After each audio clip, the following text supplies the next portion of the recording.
ശശി തരൂരിനെ പിന്തുണച്ച KPCC president K Sudhakaran. Chooralmala പാലം നിർമ്മിക്കുവാൻ 35 കോടി രൂപയുടെ പദ്ധതിക്ക് നിർദ്ദേശം നൽകി സർക്കാർ. നമസ്കാരം. ഈ മണിക്കൂറിലെ ഏറ്റവും പ്രധാനപ്പെട്ട 10 വാർത്തകളുമായി ജനയുഗം ഓൺലൈൻ മോജോ ന്യൂസിലേക്ക് സ്വാഗതം.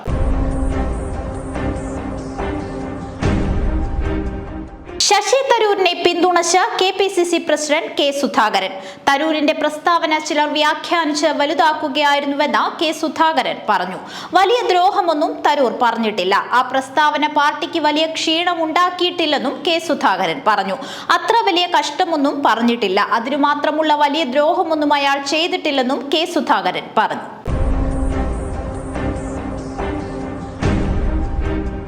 വയനാട് ഉരുൾപൊട്ടലിൽ പൂർണ്ണമായും തകർന്ന ചൂരൽമല പാലം കൂടുതൽ ബലവത്തായി ഉറപ്പോടെ നിർമ്മിക്കും. ഇതിനായി 35 കോടി രൂപയുടെ പദ്ധതി നിർദ്ദേശം അംഗീകരിച്ചതായി ധനകാര്യ വകുപ്പ് മന്ത്രി കെ.എൻ. ബാലഗോപാൽ അറിയിച്ചു. ചൂരൽമല ടൗണിൽ നിന്ന് മുണ്ടക്കൈ റോഡിലേക്ക് എത്തുന്ന രീതിയിലാണ് പാലം പണിയുക. മേപ്പാടിയെ മുണ്ടക്കൈ അട്ടമലയുമായി ബന്ധിപ്പിച്ചിരിക്കുന്ന പാലമാണ് പുനർനിർമ്മിക്കുന്നത്. ഇനിയൊരു അപകടമുണ്ടായാൽ അതിജീവിക്കാൻ ശേഷിയുള്ള വിധത്തിലായിരിക്കും പാലത്തിന്റെ നിർമ്മിതി.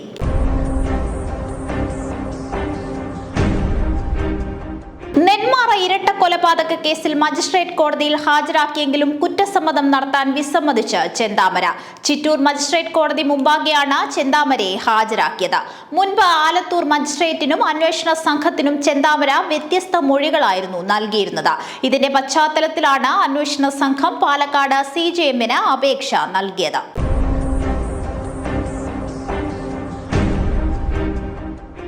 മാട്ടുപ്പെട്ടി എക്കോ പോയിന്റിൽ ടൂറിസ്റ്റ് ബസ് മറിഞ്ഞുണ്ടായ അപകടത്തിൽ മരിച്ച വിദ്യാർത്ഥികളുടെ എണ്ണം 3ആയി. മൂന്നാറിലേക്ക് വിനോദയാത്രയ്ക്ക് പോയ കന്യാകുമാരിയിൽ നിന്നുള്ള വിദ്യാർത്ഥി സംഘമാണ് അപകടത്തിൽപ്പെട്ടത്. ആദിക, വേണിക, സുധൻ എന്നീ വിദ്യാർത്ഥികളാണ് മരിച്ചത്. 40 പേരാണ് വാഹനത്തിൽ ഉണ്ടായിരുന്നത്. നാഗർകോവിൽ സ്കോട്ട് ക്രിസ്ത്യൻ കോളേജിലെ BSc കമ്പ്യൂട്ടർ സയൻസ് വിദ്യാർത്ഥികളാണ്.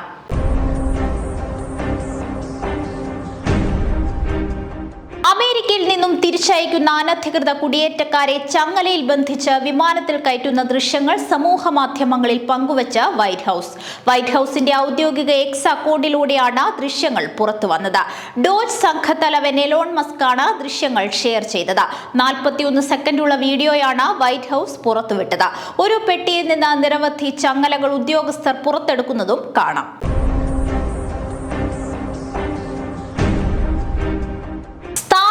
മുഖ്യ തിരഞ്ഞെടുപ്പ് കമ്മീഷണർ രാജീവ് കുമാറിന്റെ പകരക്കാരനായി ഗ്യാനേഷ് കുമാർ ചുമതലയേറ്റു. തിരഞ്ഞെടുപ്പ് കമ്മീഷന്റെ ആസ്ഥാനത്തെത്തിയാണ് ഗ്യാനേഷ് ചുമതലയേറ്റത്. 18 വയസ്സ് പൂർത്തിയായ എല്ലാവരും തിരഞ്ഞെടുപ്പ് നടപടിക്രമങ്ങളുടെ ഭാഗമാകണമെന്ന് മുഖ്യ തിരഞ്ഞെടുപ്പ് കമ്മീഷണറായി സ്ഥാനമേറ്റ ഗ്യാനേഷ് കുമാർ പ്രതികരിച്ചു.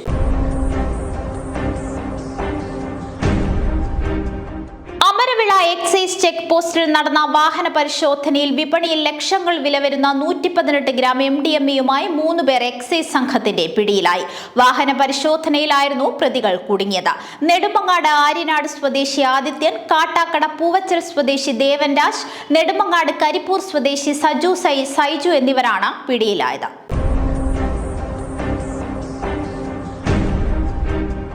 വിവാഹമോചിതയായ യുവതിക്ക് ഇൻസ്റ്റഗ്രാം വഴി വിവാഹ വാഗ്ദാനം നൽകി 25 പവൻ സ്വർണം തട്ടിയെടുത്ത യുവാവ് കണ്ണൂരിൽ അറസ്റ്റിൽ. വടകര സ്വദേശി നജീറാണ് അറസ്റ്റിലായത്. കണ്ണൂർ സ്വദേശിയായ യുവതിയെയാണ് തട്ടിപ്പിന് ഇരയാക്കിയത്. തലശ്ശേരി പോലീസാണ് പ്രതിയെ അറസ്റ്റ് ചെയ്തത്.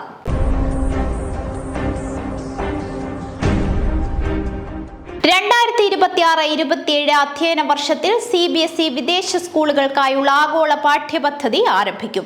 കേന്ദ്ര വിദ്യാഭ്യാസ മന്ത്രി ധർമ്മേന്ദ്ര പ്രധാന്റെ അധ്യക്ഷതയിൽ ചേർന്ന യോഗത്തിൽ അടുത്ത അധ്യയന വർഷത്തിൽ വിദേശ സ്കൂളുകൾക്കായുള്ള ആഗോള പാഠ്യപദ്ധതി ആരംഭിക്കാനും അതിനനുസരിച്ച് വിശദമായ ഒരു കർമ്മ പദ്ധതി തയ്യാറാക്കാനും CBSEയോട് നിർദ്ദേശിച്ചു.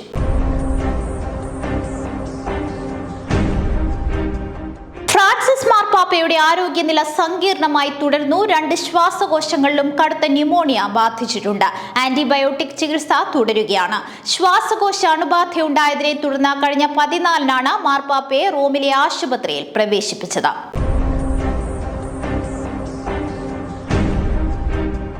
ജനയുഗം ഓൺലൈൻ മോജോ ന്യൂസിലൂടെ വീണ്ടും കാണാം. കൂടുതൽ വാർത്തകൾക്കും വീഡിയോകൾക്കുമായി ജനയുഗത്തിന്റെ വെബ്സൈറ്റ്, YouTube ചാനലുകൾ സന്ദർശിക്കുക.